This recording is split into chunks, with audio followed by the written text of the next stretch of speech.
LifeSport Fitness. I'm here with you today to give you some home remedies that you can use if you happen to have shoulder pain. Now before we start, I want to make it clear that if you do have shoulder pain, it's best to get evaluated by a healthcare professional. If you know specifically what your diagnosis is, then you're better able to pick and choose the exercises that will be best for your specific injury or situation.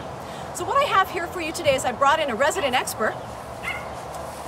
We've got Erin LeBlanc here today. She's not only a LifeSport Fitness boot camper, but she's a registered physical therapist, a strength and conditioning certified specialist, and also an orthopedic specialist. And she's kind of our go-to gal when we have questions about things that we're doing in boot camp. So what Erin and I have decided to do is we brainstormed on some of the best exercises that you can do at home if you happen to have a sore shoulder. So sit back, relax, and we're going to show you how you can help your shoulder pain at home.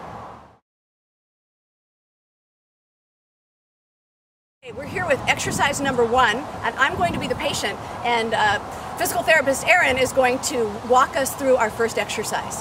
Okay, so most shoulder dysfunction comes from a combination of postural problems and weakness in the upper and lower back. So anything that we can do to get the two shoulder blades back and down and together is going to be an excellent exercise to stabilize the shoulders. So this is a scapular squeeze, we call this. The elbows are going to be straight.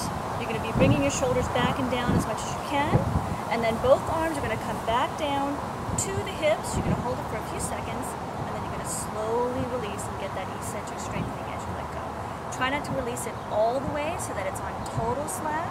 You want a little bit of resistance at the end so that you're getting a strengthening forward and back.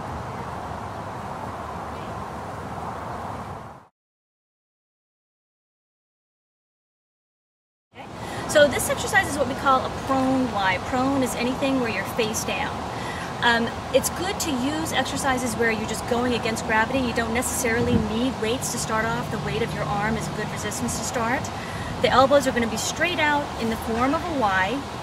You're using against gravity as resistance. You're lifting slowly up toward the ceiling and then slowly down. And again, we're stabilizing, squeezing those shoulder blades back and down as we go.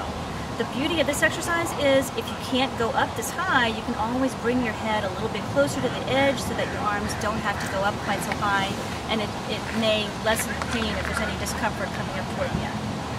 How does that feel? Good. Anything that's painful, you want to kind of discourage that and just go into a pain-free range so that you're not injuring yourself.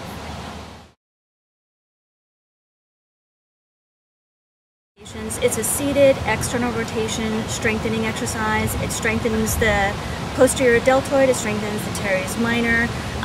The bulk of the rotator cuff gets strengthened by this exercise. And it's really easy to do, free weight, you're seated, your elbow is somewhat out to the side, resting on a table, and you're going to go slowly over the shoulder and then slowly back. Again, your scapula or your shoulder blades are retracted back and down. Again, you shouldn't go into a painful range. You should stay within the pain-free range for all of these exercises.